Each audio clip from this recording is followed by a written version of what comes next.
మారుమ్రోగిన శంఖారావం ఉత్తరాంధ్రలో నవ్యోత్తేజం. దానికి లోకేష్ నారా లోకేష్ శంఖారావం సభలని ఉత్తరాంధ్రలో 10 రోజులలో 31 సభలను నిర్వహించాడు.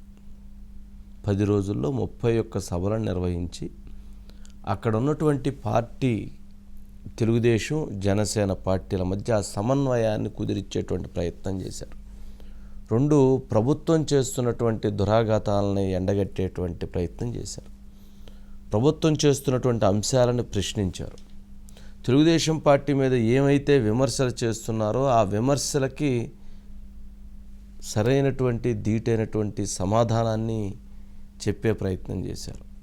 అట్లాగే తన మీద చేస్తున్నటువంటి అంశాలని విమర్శలని వాటికి ఆన్సర్ చేశారు.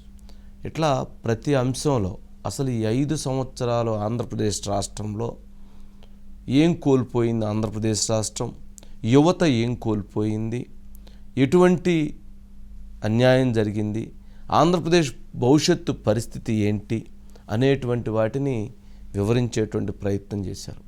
అట్లాగే యువతకి జరిగినటువంటి నష్టాన్ని అర్థం చేసుకోమని చెప్పారు. అంటే ఇక్కడ తెలుగుదేశం పార్టీ జనసేనను గెలిపించండి అని కాదు, జరిగిన నష్టం, ఈ రాష్ట్ర భవిష్యత్తుకు జరిగినటువంటి నష్టం, గతంలో 2014 నుంచి 19 వరకు మేమేం చేశాము, 19 నుంచి 24 వరకు జగన్మోహన్ రెడ్డి ఏం చేశారు, ఆయన పరిపాలనలో ఏం జరిగింది అనేటువంటి దాన్ని చాలా సూటిగా ఒక బుల్లెట్ పాయింట్స్ లాగా చెప్పుకుంటూ వెళ్ళారు. అంటే ప్రజలకి ఏదైతే చెబితే, ఎలా అయితే చెబితే ఎలా వాళ్ళకి ట్యూన్ అవుతుందో అలాగ వాళ్ళకి ట్యూన్ చేసే ప్రయత్నాన్ని వాళ్ళకి చెప్పేటువంటి ప్రయత్నాన్ని చేశారు. దాని ద్వారా అంటే 31 సభలలో అంటే 10 రోజులు అంటే రోజుకు 3 సభలు మామూలుగా అట్లాగా అంత స్పీడ్గా రీచ్ కావడం కష్టం, కానీ అలా రీచ్ అయ్యారు. అంటే నూతన ఉత్తేజాన్ని తీసుకొచ్చారు పార్టీలో. అంటే ఇప్పుడు చంద్రబాబు నాయుడు గారు అంత స్పీడ్గా అంత వేగవంతంగా వెళ్ళి పర్యటించడం అనేటువంటిది కష్టసాధ్యం. ఎందుకంటే ఆయన రోజుకు 1 సభ 2 సభలు అయితే కరెక్టు, అంతేగాని ఎక్కువ సభలను పెట్టి ఆయన మీద భారం పెట్టడం కూడా కరెక్ట్ కాదు. ఏదైతే ఇప్పుడు యువగళం సందర్భంగా ఎక్కడి వరకు అయితే పర్యటించారో, ఇంకా ఎక్కడైతే ఏ నియోజకవర్గాలు అయితే మిగిలి ఉన్నాయో వాటన్నిటినీ ఇప్పుడు తాను పర్యటించి ఒక మెసేజ్ ఇచ్చారు. అంటే ప్రజలకు రీచ్ అవటం, ఎప్పుడైతే ప్రజలకు దగ్గర అవుతామో, ప్రజలతో ఎప్పుడైతే మమేకం అవుతామో, ప్రజలు ఎప్పుడైతే మనల్ని దగ్గరికి తీసుకుంటారో అప్పుడు ఆటోమేటిక్గా లీడర్గా ఎమర్జ్ అయిపోతారు. ఇప్పటికే లోకేష్ తెలుగుదేశం పార్టీని నడిపించబోయేటువంటి రథసారథిగా పూర్తి బాధ్యతలు తీసుకుంటూ ముందుకు వెళ్తున్నారు. ఆయన లీడర్గా పార్టీ నాయకత్వం, పార్టీ కేడర్ కూడా ఆయన్ని ఒప్పుకుంది. అంటే ఆయనకు ఆ సమర్థత ఉంది అని ఆయన నిరూపించుకున్నాడు. వాళ్ళు కూడా దానికి అంగీకరించారు.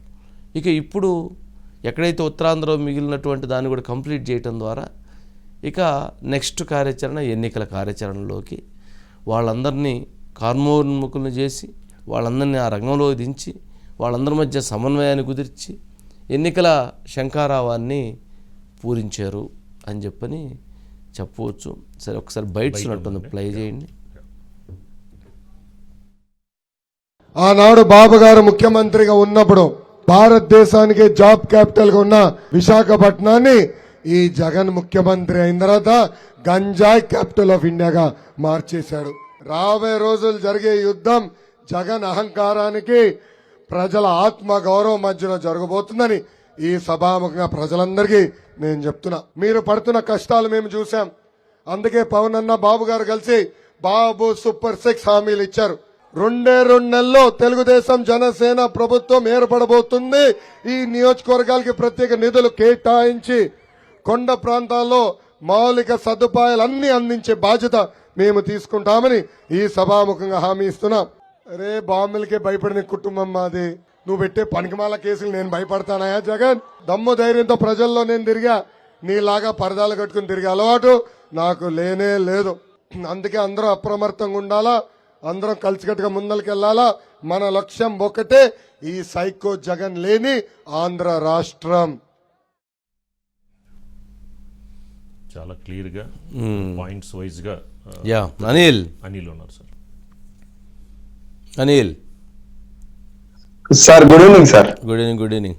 ఏంటి అనిల్, మొత్తానికి ఓవరాల్గా అంటే మెసేజ్ ఇచ్చేటువంటి ప్రయత్నం 31 నియోజకవర్గాల్లో 10 రోజుల పర్యటన అంటే ఒకటి అదేమంటే ఆ చేతిలో రెడ్ బుక్ చూస్తే మాత్రం అదొక పెద్ద చర్చనీయాంశం అవుతుంది. ఈరోజు ఆ రెడ్ బుక్కు సంబంధించి కూడా కోర్టులో కేసు వేసినటువంటి అధికారులు ఈరోజు దాన్ని మళ్ళీ వాయిదా పడినట్టుంది 28వ తారీఖుకి.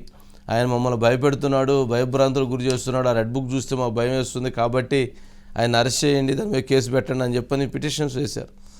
రెడ్ బుక్లో ఏముంది? దాంట్లో ఎవరన్నా ఎవరైతే చట్టాన్ని ఉల్లంఘించారో, ఎవరైతే ఆ పార్టీ నేతలను భయభ్రాంతులకు గురి చేశారో, కొట్టారో, కేసులు వాళ్ళ పేర్లు పెట్టుకున్నామని చెప్పారు. ఎవరి పేర్లు ఉన్నాయి దాంట్లో? వాళ్ళు ఎందుకు భయపడుతున్నారు అంటే రెడ్ బుక్ ప్రభావం చాలా సీరియస్గా ఉండబోతుందేమో అనేటువంటిది ఒకటి ఎస్టాబ్లిష్ అవుతుంది. సరే అనిల్, ఏంటి మొత్తానికి నవ్యోత్తేజానికి కలిగించే విధంగా దూసుకువెళ్ళారు అనుకోవాలా? అంటే యువకాలం ముగింపుతోనే నవశకానికి నాంది అంటూ ఉత్తరాంధ్ర వేదికగా నారా లోకేష్ ప్రకటించారు సార్. అంటే రాబోయే ప్రభుత్వం ఖచ్చితంగా నవతరానికి ఒక నాంది లాగా ఉంటుంది. ఖచ్చితంగా యువతకు పెద్దపీట వేయాలి, అదేవిధంగా రాష్ట్ర భవిష్యత్తు కోసం మేము ముందుకు వెళ్తామని చెప్పకనే చెప్పే ప్రయత్నం ఆ సభ ద్వారా చెప్పారు. నవశకంలోని కొన్ని కీలక అంశాలు కూడా అంటే ఏదైతే ఇప్పటికే టీడీపీ జనసేన కూటమి తీసుకొచ్చిన 6 గ్యారెంటీల మేనిఫెస్టో కావచ్చు, ఇతర అనేక అంశాలను కూడా ప్రజలకు తీసుకెళ్లే బాధ్యతను నారా లోకేష్ చాలా బలంగా తీసుకున్నారు. అందులో భాగంగానే శంకారావం పేరుతో ఉత్తరాంధ్రలో పాదయాత్ర చేయలేకపోయారు కాబట్టి ఆ ప్రాంతంలో పర్యటించారు. 10 రోజుల్లో 31 నియోజకవర్గాల్లో తిరిగి అన్ని చోట్ల సమావేశాలు ఏర్పాటు చేసుకున్నారు. జన సైనికులను, తెలుగుదేశం పార్టీ క్యాడర్ని రెండింటినీ కూడా మమైక్యం చేసి వాళ్ళ ఇద్దరితో 2 పార్టీలకు సంబంధించిన కార్యకర్తలతో ఆయన సమావేశమై వారితో ఒక ఆత్మీయ అనుబంధాన్ని ఏర్పరచుకోవడమే కాకుండా 2 పార్టీల నేతలకు నేను అండగా ఉంటాననే ఒక నమ్మకాన్ని, భరోసాను కూడా ఇచ్చే ప్రయత్నం నారా లోకేష్ చేశారు సార్. ఇక ప్రసంగాల శైలి కూడా చూస్తే గతం కంటే మెరుగుపడింది. చాలా సూటిగా, నేరుగా విమర్శలు చేశారు. స్థానిక ఎమ్మెల్యేలు చేసినటువంటి వాళ్ళ అవినీతి కావచ్చు, వాళ్ళ వైఫల్యాలు కావచ్చు, గత ప్రభుత్వంలో చోటు చేసుకున్న మంచి ఏంటి, ఈ ప్రభుత్వంలో జరిగిన చెడు ఏంటి, ప్రజలు నష్టపోయిన విధానం ఏంటి, ఇట్లాంటి అన్ని అంశాలను చాలా అర్థమయ్యే రీతిలో సూటిగా చెప్పే ప్రయత్నం చేశారు. రెండో అంశం ఏంటంటే ఏ నియోజకవర్గానికి ఆ నియోజకవర్గం సంబంధించిన అంశాలు మాత్రమే ఆయన ఎక్కువ ప్రాధాన్యత ఇస్తూ కూడా ఆయన ప్రసంగాలు కొనసాగినాయి. అంటే స్థానిక అంశాలకు చాలా ప్రాధాన్యత ఇచ్చే ప్రయత్నం చేశారు. ఆయా వర్గాలను ఆకట్టుకునే ప్రయత్నం చేయడంతో పాటు కష్టకాలంలో పార్టీకి అండగా నిలిచిన కార్యకర్తలు, అటు జన సైనికులు చాలా ఇబ్బందులు పడ్డారు ఈ 5 ఏళ్లలో. తెలుగుదేశం పరిశ్రమలు కూడా అదే తీవ్ర స్థాయిలో ఏదైతే ఇబ్బందులు పడి కేసులు పెట్టించుకుని పోరాటం చేశారు. వారిద్దరిని సరిసమానంగా చూస్తూ సరిసమానంగా మీరు ఫైట్ చేయాలి, సరిసమానంగా కలిసి ముందుకు వెళ్తే ఖచ్చితంగా ఉమ్మడి ప్రభుత్వం ద్వారా 2 పార్టీలకు మేలు జరగబోతుంది, ప్రజలకు మనం మేలు చేయబోతా ఉన్నాం అనేది చెప్పే మెసేజ్ ఇవ్వడంతో పాటు నేను అండగా ఉంటాను, ఎవరైతే మిమ్మల్ని ఇబ్బందులకు పెట్టి గురి చేశారో, లేదంటే మిమ్మల్ని పైన దాడులు చేశారో, తప్పుడు కేసులు పెట్టారో వాళ్ళ పైన చట్టపరమైన చర్యలు తీసుకోవడానికి నా వంతు బాధ్యతగా నేను అండగా ఉంటాననే మెసేజ్ అయితే అటు జన సైనికులకు, ఇటు తెలుగుదేశం పార్టీ శ్రేణులకు ఇచ్చే ప్రయత్నం చేశారు. ఉమ్మడి కార్యాచరణగా కూడా ఈ మీటింగ్స్ చాలా సక్సెస్ఫుల్ గా జరిగాయి. ఒకదానికి మించి ఒకటి. ఇచ్చాపురంలో మొదలుపెట్టిన తొలి సభ పాయకరావుపేటలో ముగిసింది. మొత్తం 10 రోజుల వ్యవధిలో 31 నియోజకవర్గాల్లో కూడా విస్తృతంగా రోజుకు 3 సభల ద్వారా కూడా ఆయన పర్యటించి పూర్తి చేసుకున్నారు. రాబోయే రోజుల్లో కోస్తా జిల్లాలో, అదేవిధంగా రాయలసీమ జిల్లాలకు కూడా ఏ యువకాలం పాదయాత్ర జరగని ప్లేసుల్లో కూడా ఆయన వెళ్ళబోతున్న పరిస్థితి ఉంది. ఇంకొకటి, మంత్రుల వైఫల్యాలు కావచ్చు, స్థానిక ఎమ్మెల్యేల అవినీతి పైన కావచ్చు, చాలా సూటిగా విమర్శించడం మనం చూసాం. ఎవరైతే ఉన్నారో మంత్రి అమర్నాథ్ని ఆయనకి ఒక కోడిగుడ్డును చూపిస్తూ ఆయన యొక్క అంశాన్ని, అంటే ఆయన గతంలో ఒక సందర్భంలో కోడిగుడ్డుతో కూడా ఆంధ్రప్రదేశ్ అభివృద్ధిని పోలుస్తూ చేసినటువంటి వ్యంగ్యాన్ని ఆయన దాన్ని అర్థమయ్యేలాగా మంత్రికి కౌంటర్ ఇచ్చేలాగా ప్రయత్నం చేశారు. బొత్స ఇలాకాలో కూడా మంత్రి బొత్స కుటుంబ సభ్యుల యొక్క పెత్తనం ఎలా ఉంది, వారి యొక్క అవినీతి ఏంటి, లేదంటే ఇతర అంశాలు చెప్పే ప్రయత్నం చేశారు.